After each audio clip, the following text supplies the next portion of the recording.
Pesan itu adalah terkait dengan keinginan Presiden Prabowo Subianto untuk bertemu secara langsung dengan Bu Mega. Kemudian Mulyono langsung buru-buru ingin bertemu dengan Prabowo. Benarkah bahwasanya kursi ketua umum dan sekjen akan diganti? Ya, kalaupun itu benar, seandainya itu benar, yang jelas penggantinya itu bukan Mulyono dan juga bukan orang-orang Mulyono. Jokowi menghadap Prabowo hari Minggu dengan mode senyap. Tak ada gegap gempita doorstop media selama pertemuan tersebut. Ini menandakan Mulyono adalah tamu tak diundang. Sudahlah Mul, lebih baik Anda menyerahkan diri saja ke KPK. Pikirkan masa depan cucu-cucumu yang akan dirundung sebagai keturunan tokoh terkorup nomor 2 di dunia. Rakyat sudah banyak yang menanti Mulyono beserta keluarga diseret ke pengadilan. Rakyat butuh harapan akan masih adanya keberpihakan di Republik ini. Lagian emang Pak Prabowo nggak capek? Seharian udah gendong anaknya. Masa iya harus gendong bapaknya juga? Kita aja yang ngeliat capek, apalagi bapak. Assalamualaikum warahmatullahi wabarakatuh. Kembali lagi di channel Prayoga Muhammad. Ya teman-teman semua, sepertinya ada yang ketar-ketir nih guys. Siapa dia? Dari waktu itu ya, sebelum dilantiknya Pak Prabowo sebagai Presiden Republik Indonesia, diisukan Pak Prabowo akan bertemu Ibu Megawati. Dan hal itu pun sudah santer ya di media sosial maupun di kanal berita gitu ya. Tapi nyatanya belum juga bertemu. Karena apa? Ya kita tahulah ya. Ada mantan presiden juga yang terus mendekat kepada Pak Prabowo.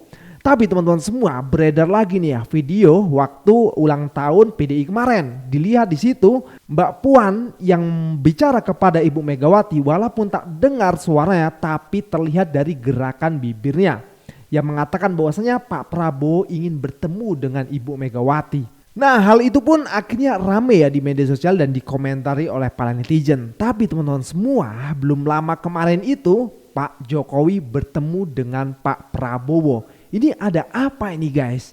Terus Pak Jokowi juga bertemu dengan Raja Jawa di Jogja. Nah ini juga dibicarakan nih oleh netizen. Nanti kita akan membahasnya ya. Apakah ini bentuk kekhawatiran dari Bapak Jokowi? Apakah ini bentuk ketar-ketir? Kalau nantinya Pak Prabowo akan bertemu dengan Ibu Megawati disusul dengan Pak Anies Baswedan.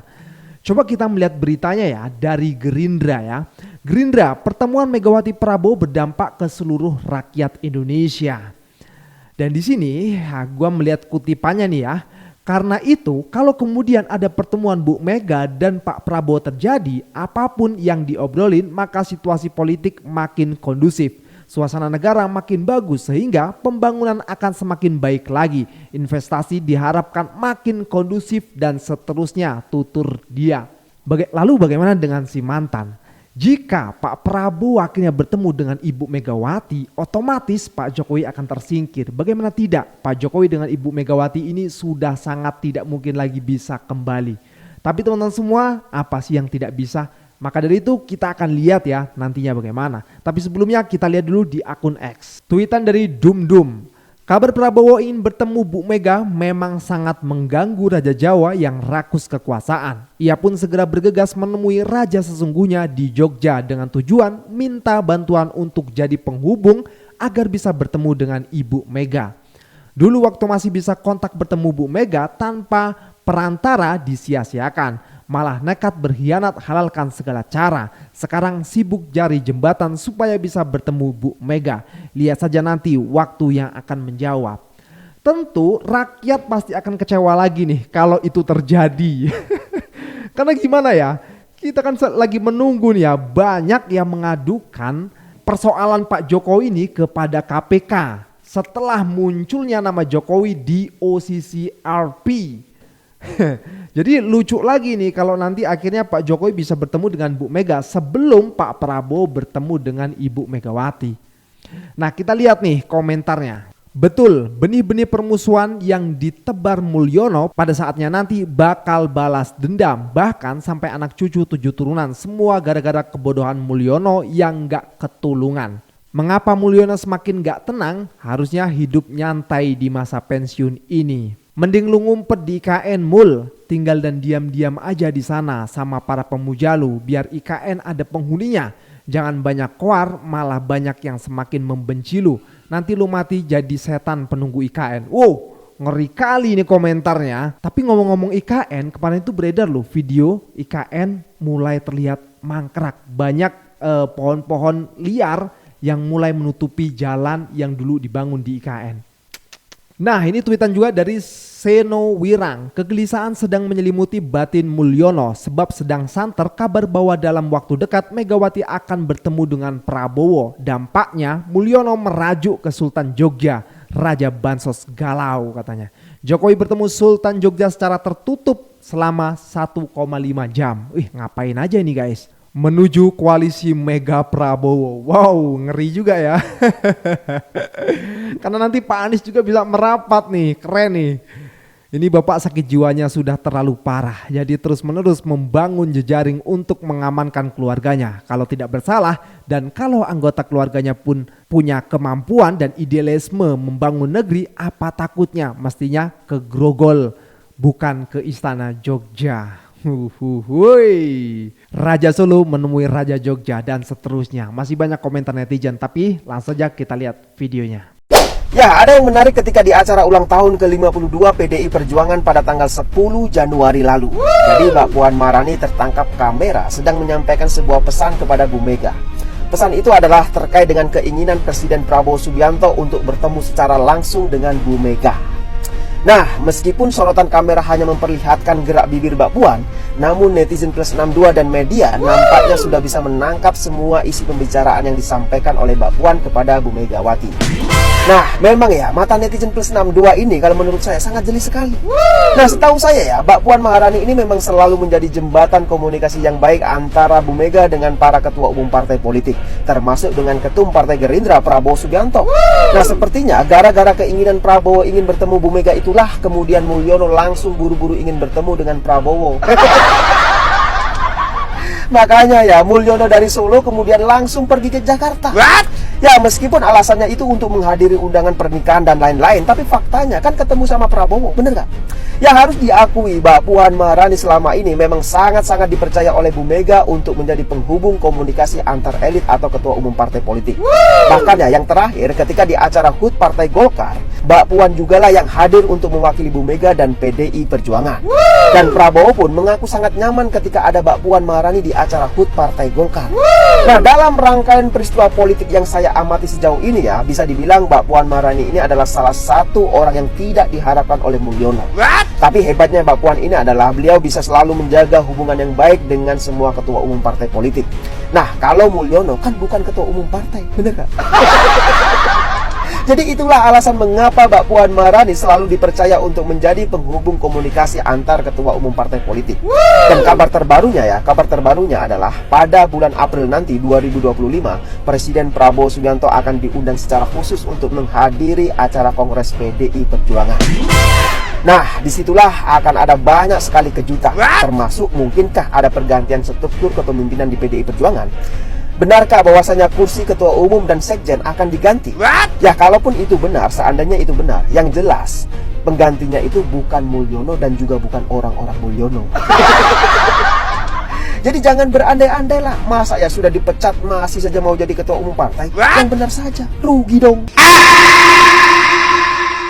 Tapi kadang lucu aja ya sama ternak-ternak Mulyono ini. Jelas-jelas Pak Mulnya kan sudah dipecat nih. Masa iya sih mau jadi ketua umum di PDI, kan kocak lagi nih ya.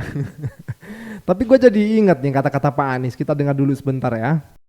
Ada sebuah buku berjudul Why Nations Fail, Mengapa Negara Gagal. Studi ini bukan studi teoritis. Studi ini adalah mengumpulkan berbagai peristiwa, mengambil hikmahnya, apa yang harus kita perhatikan supaya kita terus bisa bangkit ke depan. Dan di antara tanda-tanda mengapa gagal, mengapa kemunduran adalah dua unsur utama, institusi politik dan institusi ekonomi.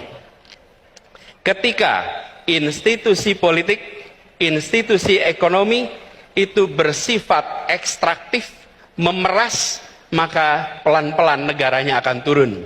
Tapi kalau institusi ekonomi, institusi politik sifatnya inklusif, memberikan kesempatan setara kepada semua, pelan-pelan negara akan bangkit, menjadi kuat, menjadi makin berkembang. Emang keren ya Pak Anies ini, punya karakter banget lah ya. Cerdas, smart people ya.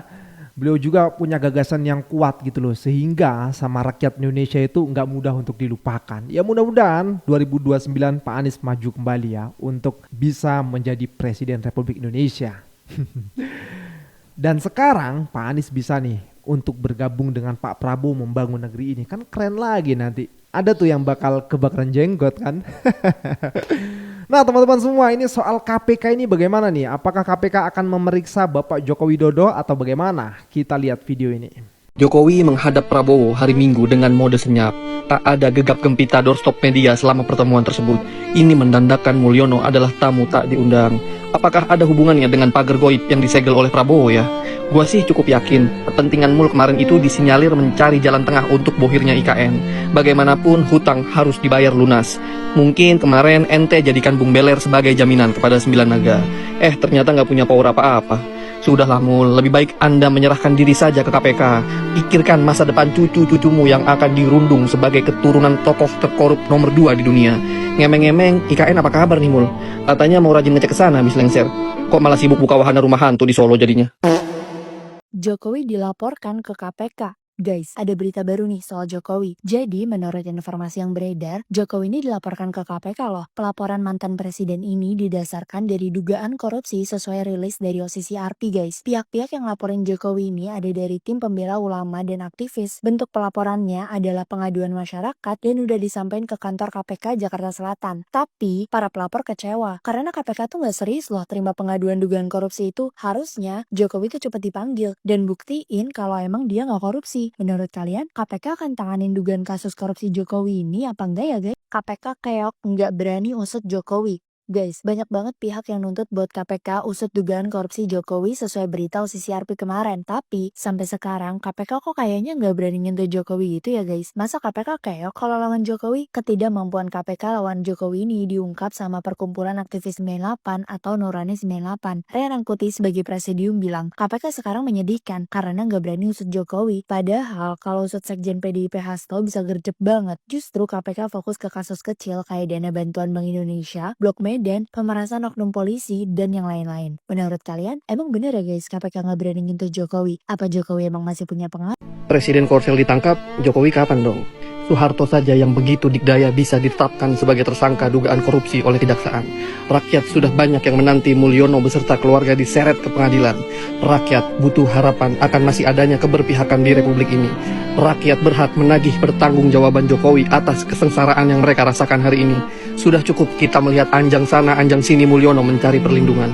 Segera akhiri kisah orang berlagak pelangap-pelongo ini dari panggung politik Indonesia. Meskipun hukuman penjara masih terlalu mewah untuknya. Ada anak SD di Medan yang 3 bulan nggak mampu bayar SPP. Prabowo yang beresin. Makan bergizi gratis di Kendari, Prabowo yang bayarin. Pak, Bapak itu kan sekarang udah jadi presiden. Bapak itu bisa bikin kebijakan SPP gratis buat semua anak sekolah se-Indonesia. Bukan hanya satu anak di satu sekolah aja. Sebagai presiden, Pak Prabowo juga kan nggak boleh pakai uang pribadi buat program makan bergizi gratis. Karena itu kan program nasional yang pakai APBN, yang pasti ada pertanggungjawabannya, dan pasti akan ada auditnya. Lah, nanti pasti akan jadi temuan auditor dong, kalau ada uang pribadi Bapak di situ.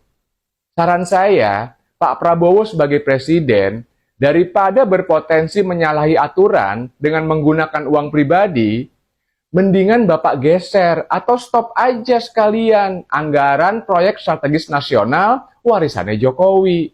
Jadi anggarannya bisa dipakai buat sekolah gratis dan makan bergizi gratis. Karena itu kan kebutuhan rakyat yang lebih mendasar dan mendesak. Rakyat insya Allah pasti mendukung, Pak. Saya yakin kalau maksud Bapak menggunakan uang pribadi Bapak supaya bisa cepat menolong rakyat itu baik dan mulia. Tapi Bapak tidak mungkin bisa menyelesaikan masalah bangsa ini kalau Bapak tidak bertindak dalam kapasitas Bapak sebagai presiden. Bapak kan udah 3 kali mencalonkan sebagai presiden. Nah, sekarang Bapak udah jadi presiden. Jadi ayo Pak, gunakan sumber daya, kewenangan, dan kekuasaan yang dimiliki presiden untuk membuat kebijakan yang memihak kepada kepentingan rakyat. Jangan berpihak sama program warisannya presiden yang udah pensiun. Lagian emang Pak Prabowo nggak capek? Seharian udah gendong anaknya. Masa iya harus gendong bapaknya juga? Kita aja yang ngeliat capek, apalagi bapak. Salam hormat, doa dan harapan saya untuk Bapak Presiden Prabowo Subianto. Jangan kecewakan rakyat ya Pak Presiden. Salam semangat antitesa 24. Gue berharap sih Pak Prabowo bakal cepet ketemu sama Ibu Megawati dan juga Pak Anies Baswedan ya. Ini harapan gue sih ya. Biar yang ono makin ketar-ketir lah ya. Oke teman-teman semua, sekian dari gue, Prayoga Muhammad. Wassalamualaikum warahmatullahi wabarakatuh.